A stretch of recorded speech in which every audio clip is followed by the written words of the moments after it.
Good morning. Welcome to the second day of Rubyfuza here in beautiful Cape Town, South Africa. So in what's now become my traditional Rubyfuza tradition here, I've changed the title of my talk. Talking with Mark, he'd like to come and keynote. They said, the theme of this year's conference is the future of Ruby. So I was, thinking, all right, well, teaching for fun and profit, how does that relate? And really, what I have to say is about the Ruby community, and we're about to release Ruby 2.0. Ruby turns 20 years. What does our community look like over these after these 20 years? And where are we going? How are we going to build out Ruby? So, my name is Renee Voursney. I own a small consulting company called Nerd. I'm from Seattle, Washington, in the United States. There's my contact info if you want to reach me. I have nerd stickers if they're interested. So, where are we going? What does the future of the Ruby community look like? Constantine yesterday talked about what the future of the language and the implementations look like. But I want to talk about what we look like. How do we want our community to be? So, and where are we taking others? An interesting thing about the Ruby community and the trends that we set here and the things we do, we have a lot of influence. I'll talk about this a little more later, but there's a lot of influence out of things that have grown in our community, the things that we do that have reached out to other groups, other programming languages, other communities like ours, other areas of tech, and the impression that people that are not in tech have. We have a lot of influence about those opinions. So I'm going to first start off with a challenge for every person in this room. It'll be fun, I promise. It's a good challenge. You've got a year to do it. I'm going to check back in next year. I want you all to grow a new Rubyist. So what does that mean? It can be bringing someone else into our community, or it could be growing yourself. I guarantee if you do the first one, you'll do the second. If you bring someone new in, you yourself will get something out of that. And that's really what I'm going to talk about here today. How to grow our community, how to teach others, how to bring the people that we want into our community and grow it into the community that we want. So some of you have already achieved this goal. If you worked with me on Wednesday at the Rails Bridge that we had here, bringing in new people to the community, teaching them Ruby and Rails and having a fun day. A number of those people are here, and that's great. So you've got the goal to keep doing it. So everyone can do this. This slide is funny because I got a message from back home that there's a ton of fresh snow up in my home mountain. So there's a slight skiing theme to this section of the talk. Yesterday we were polled about who's here in this room, what kind of levels of experience we have. There's a number of people that have had 1 or 2 days of Ruby programming, and some that have had more than 5 years. So it's a broad range. We've got all different layers, all different levels. Layers too, but levels among us. And what can we do at each level of our experience with Ruby? To advance Rubyists, I challenge you to learn something new about Ruby. I guarantee there's some aspect of the language that you know nothing about. There's a lot here, and I'm sure you haven't explored it all. So you probably also haven't done something with Ruby, right? It can be used in many different ways. There's people from all different backgrounds here. Talk to somebody else about how they're using Ruby. Try something new. And when you're trying something new, then you take someone that doesn't have as much experience as you and walk them through your process. So that problem-solving process that you go through when you're doing something new, something that's not kind of muscle memory or just out of your head, like, of course, do it this way.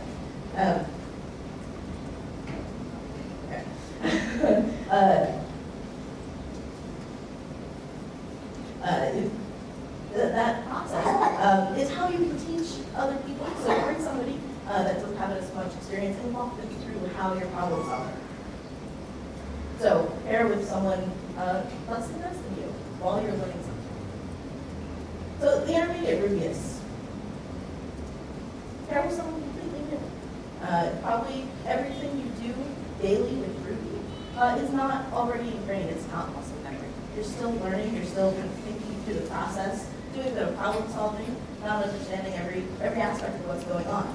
So bring somebody new and have them work with you. Work with them. You're going to get a new perspective, and it's going to help you by talking through that problem solving. Teach. Teaching someone else is the best way to learn something and to grow your own knowledge. So that's really what I challenge you to do, is to teach someone else. You get a Rubyist. So you've been doing this for one day. You're here in the room and networking and figuring out what can you do? How can you take an active role in becoming part of this community, growing yourself as a new Rubyist? Well, you can organize a workshop, bring a bunch of people together in a room, give them some gear and some computers, and see what happens. You've got to take that active role and reach out. Who you have questions you need answered? Reach out to those people that can answer your questions. Come be in the same place. Work with them. Ask lots and lots of questions. There really are no stupid questions. I guarantee you, there are no stupid questions. And hang in there. It can be really hard at first. We're going to talk about that. But stick with it. Keep trying. It's a hard process. We all know it's a hard process. I'm hopefully by the end of this talk, I'm going to convince everyone it's a hard process. So hang in there. We all know. So, mentor. I've said this a number of times. Mentor others. Bring other people that we want to see in our community in. Be that person that will help them walk through. It's hard to find answers on your own. You're faced with a lot of crazy documentation all over the place, and it's overwhelming when you're new. So if you have a guide, somebody to kind of show you the ropes, point you in the right direction, it's really helpful. And I guarantee you, as a mentor, you're going to learn something. We all have unique perspectives, and if you're learning with somebody else, they have some perspective that's not the same as yours. You're going to learn from that just as much. I level up. No matter what your experience is, there's something more you can do. There's some aspect of the Ruby language or the Ruby community or anything that you can do to learn and grow yourself. And organize, reach out. If anyone wants to know about organizing a Railsbridge workshop or a coding meetup or anything like that, really come talk to me, I'll help out. Organizing is not that hard. And we respond to fear a lot better than cats do, so it's even easier than herding cats. Herding is. Okay, so here's the original title of my talk. I Googled for teaching for Haunted Rabbit. That's what I thought, so I thought that was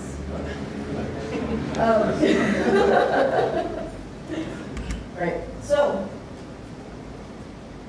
in case you haven't noticed, a lot of people are hiring in our industry. Ruby on Rails globally is growing. We happen to be in a pretty lucky spot in the global economy that we're doing well. There's a lot to be had here. A lot of growth still in our industry where others are not so fortunate. So everybody kind of wants a piece of this pie. This is an article from the New York Times from last March talking about learning the language of the internet. This seems to be kind of where the economy is going, where it's growing, and people want to do. So I highlighted a couple of names out of that article that have Ruby courses. There's a lot of Ruby teaching going on, and the world online, in person, all over. Everybody seems to be jumping on the let's teach bandwagon, but it's not enough. There's a lot of room for growing our community, and more teachers are needed. So This is another article from a couple months ago about all these online universities, places offering programming courses. At least 15 of them have some kind of Ruby course that you can find online and take. A number of them are free. Some of them are more intensive, like you go there for a month and come out with lots of job offers after you learn Ruby on Rails. Some of the things we've started in this community, Rails Bridge, Ruby conferences, they're fun, they're cool, they're getting interesting things happening in our community, and we're starting to influence other communities. Python workshops, JavaScript workshops, Clojure workshops. I know just those that have grown out of Rails Bridge, kind of this organic flow, this interesting, fun things that we do and love are influencing other technologies, other pieces of our industry, and people outside of our industry. They really want to be a part of this cool, fun thing. So I stole this from Constantine yesterday, saying Matz is our dictator. Well, it's true for the Ruby community side of things as well. So for those playing the Ruby conference, Buzzword Bingo, there's me as well. Matz is nice, and so we are nice. We want to build a community around this language that's for people that reflects a language that's for people, a community that's for people. It's inclusive and diverse and really fun to be a part of. So we've got this fun community, and there's all these courses available online to teach us Ruby. Well, why isn't everybody doing Ruby? Well, there must be something that's hard about getting into Ruby, about learning Ruby, about becoming part of us. So what is it? So we're going to have a little diversion here for a minute. Does anybody know what these equations are? Anybody just call it out? The new segment is up there. Yeah. Rocket science. Yes, it is indeed rocket science. So, Adam? So Adam has a degree in rocket propulsion. Hi guys. He's also my fiance, so I get to pick on him. Not only do I get the entire genre of rocket science's like old jokes, but we get to play this little game called Ask a Rocket Scientist. So, Adam, would you explain to us what's going on the screen? Yeah, this is the rocket equation. This is the core of all space travel. Every propulsion engineer knows this on site. It looks like 4 equations at the top. It's actually just the one. The top version's for more launch vehicles. Bottom stuff is for orbital transfer dynamics. Delta V, that's how much speed you're kicking up from a fuel burn. VE, that's the velocity of your exhaust. A higher VE, obviously higher change in velocity. You want a big change in velocity usually. And then here's this natural law with mass 0 and mass 1. Mass 0 is the mass you start the burn with. Mass 1 is the mass you end the burn with. So obviously that's going to be a number greater than 1. You want it much greater than 1 because the natural log makes it smaller than it started with. And so why is VE important, right? It's multiplied by the flow rate of your fuel, and you get thrust. Thrust goes into the second law, so it won't fall out. You want your thrust greater than the weight of your vehicle, or you go and you crash and burn on the path. So, the total mass times acceleration equals the thrust. So if you think about it, you're burning fuel as you go. That means your mass is getting less. I'm seeing some blank faces here. I mean, you should thank Renee for sparing you the integrals. So what you're saying is basically this. Yeah, huge rocket to put a little tiny cut on the moon. So what you're really saying is something like this. If this equation was easier, we'd all be sitting having Rubyfuza on the deck of the Enterprise. So Ruby Mars. If it was a little harder, we'd probably still be figuring out Sputnik. right? And but this allows us to get on. On my there. Perfect, thanks. Can you tell me what this does? So if we're doing something to an array. Perfect, thank you. Can you tell me what this does? Yeah, it's okay. So we're setting a variable, and then we have the same array, and we're looping through it, and adding each part of the array to the previous part of the array. And then the hash bracket at the bottom means at the end. That's what you get. Or something like that. Thank you.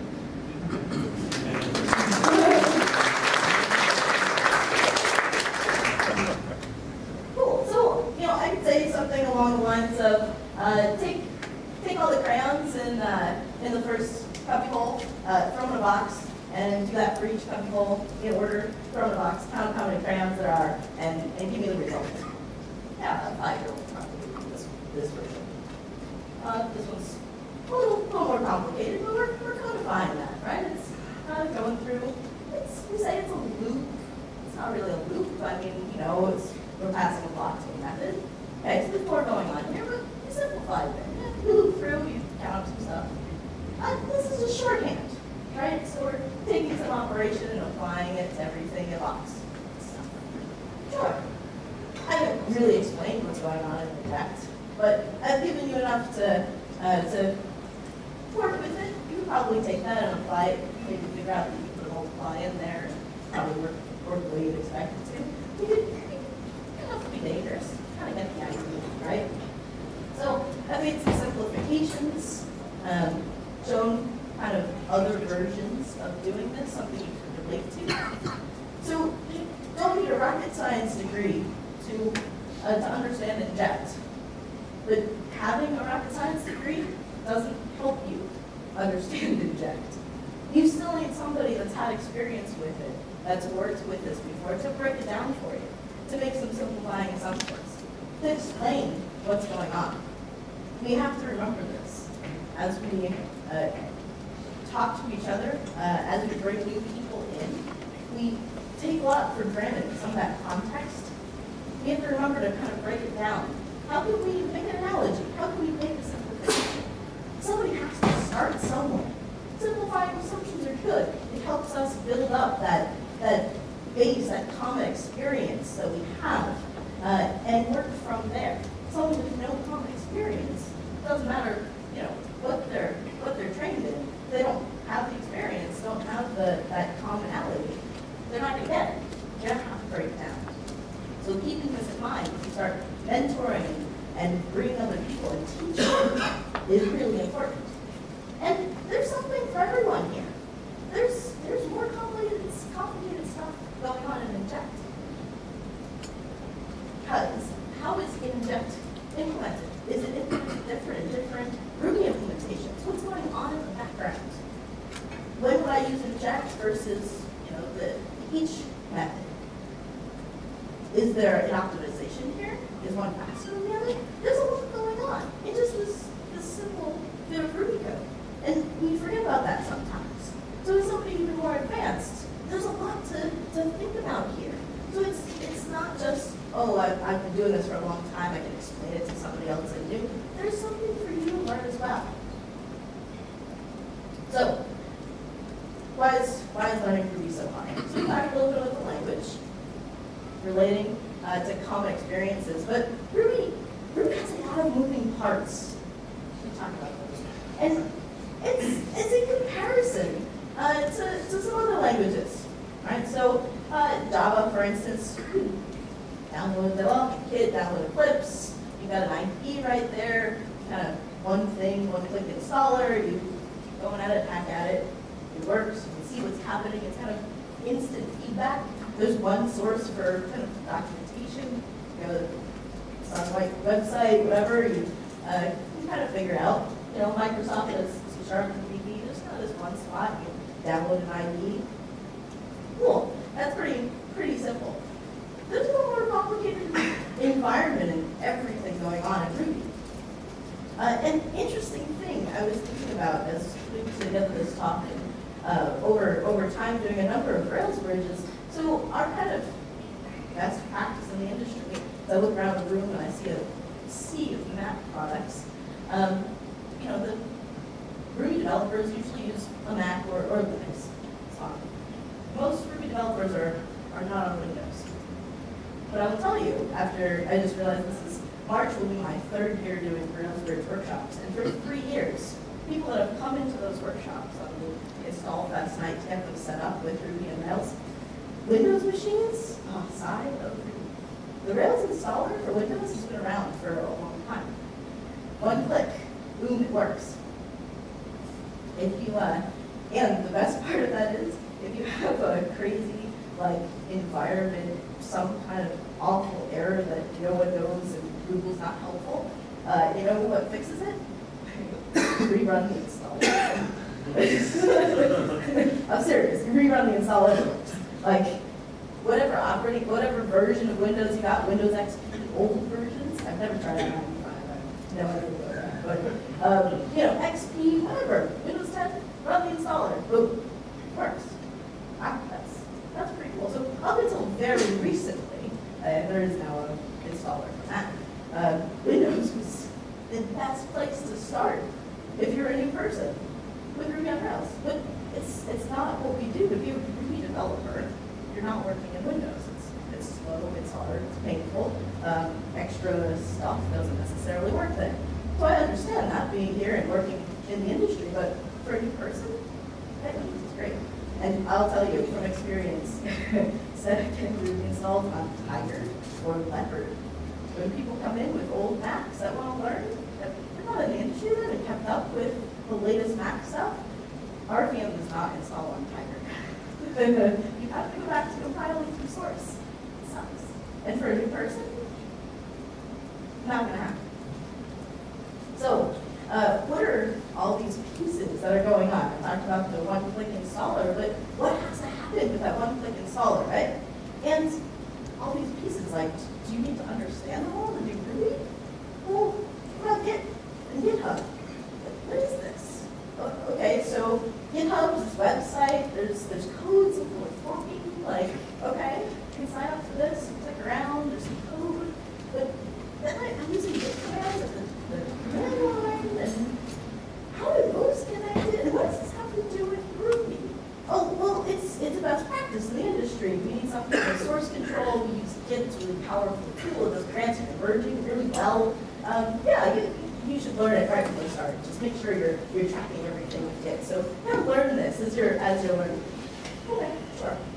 Oh, RVM. Oh, RVM's amazing. Like, have you ever had to compile? Remember back when we used to compile Ruby from source? It sucks. And now we have RVM that just does it for us. Oh, gem sets. God, gem sets when I switch between projects, keeps everything in line and synced. And Ruby's for my gems for this Ruby, my gems for this Ruby. Just it all magically happens. It's wonderful. Oh, okay. So I need these different Ruby versions. Okay, so we're using 193, but I've got P194, you know, P32. Does that matter? Do I need to switch versions? How do that? What's going on here? Oh, don't worry about it, fine. As long as it says 193, you can ignore the patch version, that's what P is. Like, yeah, you're cool. Just roll that. You can roll with the default gem set. You don't have to worry about that just yet. But, yeah, you know, this is how it's used. This is great. Okay, great. Everything is new. What is my point here? So, IRB. Yeah. Doesn't mean what you think it means. People have never seen this before. You want to bring new, diverse people into the industry, and there are programmers, people graduating from undergraduate, who maybe have never seen a command line. Maybe they're just working with IDE. It's possible. There's lots of languages where you don't need to command them. That could be a completely new way of interacting with the system. Assuming that people have that understanding is a big assumption. New editors. Well, okay, so Emacs, Matz loves Emacs. Like, you should learn Emacs. Yeah, like, it's great to be a Ruby programmer in Emacs. But, you know, there's also this Vim Rails thing. So if you learn Vim, like, you really, really powerful with it. Like, just learn the key presses. It's worth it to learn at the same time as the programming language. You know, that's not too much. It's going to help you out so much. Oh, that's a little too much. All right, well, Sublime. Yeah, Sublime is really powerful. There's all these plugins you can get and set it up just the way you like it to configure. Okay, all right. Well, oh, and the command prompt thing. Like, yeah, command prompt, just run everything here. And how does this relate? Okay, great. Oh, and then there's Ruby gems. Ruby gems are amazing. Like, we love Ruby gems in Ruby. It's what makes the language so cool. Like, all this package code. You've looked at the package manager before, right? Like, you're familiar with like having libraries and, you know, putting them in here, stuff you can use. Sure. Oh, in testing. Yeah, you know testing, right? Well, so we have this built-in framework to Ruby 193 now called Mini-Test, but we're actually going to teach you RSpec, which is this other gem, because most people in the industry use that, but the Rails actually comes with test to it. Don't worry about that. They're kind of doing the same thing, just a little different syntax. It's cool. You can get testing, right? Like, you can't actually learn Ruby without learning test-driven development, right? Like, that's part of our culture. You have to know this to join the club. Oh, and Cucumber, yeah, behavior-driven development. Like, oh, yeah, there's Gherkin and this syntax, and it's great. It's like pickles everywhere. Did you say pickles? What's going on? Oh, and Agile. You didn't, like, you know, you're not in some big company that uses, like, the waterfall method or anything. You don't write requirements or something like that, right? Like, oh, we do that. We're Agile. Yeah, right. Okay, sure. I'm on board. Great. So, what do I use? These gems sound pretty cool. I don't have to reinvent the wheel. I can go out and yeah, it's like you know, we've got this this cool Ruby toolbox. You can go look up any gem that you want to use. Just find one out there. You can see the popularity, kind of know what's trending in the industry. Like, which one should I pick? I can make all the decisions based off of this. That's awesome. Oh, and it's kind of like the App Store, right? Like, you know, iPhone users, or actually Android too, like Google Store, whatever it is. You know, you just go there, you search, you find an app that does what it does. You can do the same thing with gems. Okay, cool. So I found the gem that I want to use. Seems to do what I want to do. How do I use this? Oh, well, yeah, it depends. There's usually a link to documentation, find the Ruby toolbox, or maybe the RubyGems.org. Sometimes you have to Google and find some blog posts. That's the documentation. Sometimes there's a site, but the site name doesn't necessarily match the gem name, so you got to Google a little bit, figure it out. Oh, and actually, what's really great is to go find the source code on GitHub. Yeah, you can actually look at the code too. Like, you see how this is working. It's easy. It's great. You figure it all out. There's usually some documentation there. Go scroll down, find the README, start getting started guide. Just follow the steps. Okay. Cool. I can do that. You know, there's a lot of assumptions usually in a README. Like, this one belongs in a Rails app. I know that. Someone's looking at this. Oh, can I use this outside of the Rails app? Oh, and this is a Ruby gem. It's actually for JavaScript templates. Does this have anything to do with Ruby code? Why is it a Ruby gem? I don't know. All right, I'm ready to go. Cool. So I've got Z Shell. That's awesome. People said Z Shell is the way to go. It's going to help me out so much. I can add stuff to my terminal. Great. Okay. So Rails did. Oh shoot! I forgot to install apparently. Well, I'll follow these instructions. Let me see what happens if I follow the instructions. All right, it's installing stuff. That's good. All right, the instructions must be right. Nope. Apparently the instructions didn't work. Well, maybe it's just my environment. Something must be going on. For those that know, we now have a whole bunch of crap in our RPM directory that's owned by root. That's not going to be a problem at all. So, all right, I've got this issue. I've installed Rails, and yeah, it's not quite working. So I Google it, and I find this. Well, this looks exactly like what I did. You know, I installed Rails. It said it's successfully installed. I get this output, but it kind of looks right because you know it can't find Rails. This is probably helpful. Let me see what it says here. Oh, it's working. I did not make this up. This is the first thing that I found. I did not have to search find a really bad Stack Overflow example. I know it's not working. The command doesn't run. Oh, it's working. Thanks a lot. That's great. So I'm new. I'm trying to build a Rails app. It's broken. I have no idea how to fix it. I have no idea how to read the stuff that's going on in here. And then other stuff might be going on. My life. You know, maybe I'm trying to pick up Ruby on Rails because I don't like my job. I have to fill out TPS reports all day. My boss tells me a lot about that. And you know, maybe my dog really needs a walk, and my kid can't find his binky. Like, life gets in there. So, you know, people are dealing with this stuff, trying to maybe learn Ruby on the side, and that's hard, right? Like, you don't know what's going on. You've hit a roadblock. You don't have anybody to ask. Maybe you do, but it's like 3 in the morning and not to trim up stuff. So you're gonna give up, I think. And it's really hard to be bad at something. You know, I think I'm really, really good at writing TPS reports. I can hate it and want to come switch my job in a minute. I can be really good at TPS reports. You know, we're all adults. We've been doing something for our lifetime, right? Something. We've gotten somewhere. We've got some experience doing something. It might not be Ruby. It might not be anything to do with the web. We have something that we're good at. And now we're going to go start from 0 and try again. That's hard. And that's just kind of like a normal path, right? And imagine if you've got kind of other stuff going on in your head. You know, I've got Ruby scripts running. That's a horrible picture for imposter syndrome, but I thought it was really funny. You know, I've got this Ruby script working. I've got everything kind of the way I want it. Oh, but I don't understand like how to deploy. Like, what are Nginx and Apache that people are arguing about, and this other stuff? Like, but I get Ruby. Like, I can write code and it works on my machine.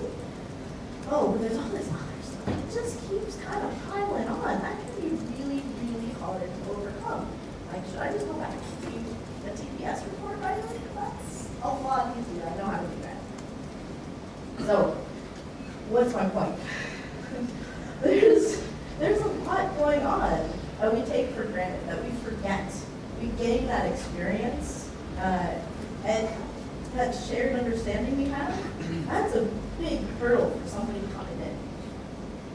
Keep that in mind. Bring somebody into the full content with them. Give them some resource that's in person that they can ask. And keep in mind when people are online, like, that's even harder, right? Like, if you throw some question out on Stack Overflow and you forget to tell them, like, I'm on a Mac line with this, even experts may not be able to help you if they don't know your environment and you don't know how to provide that information. So it's hard. There's a lot we take for granted. So keep that in mind. Nice, good understanding. Try to help people out. We need more people in the industry. We want to grow. We want those different perspectives. It makes us better as a community. So let's do it. So train yourself. Learn something new about Ruby. Teach it to somebody else. Then we all grow. So that'll get us to the Ruby community. And that's all I got. So I'll take questions at the break. Come find me. I'm going to keep going with you guys. But I am on speaker rate, so please give me some feedback there. Happy to hear it and come find me a little.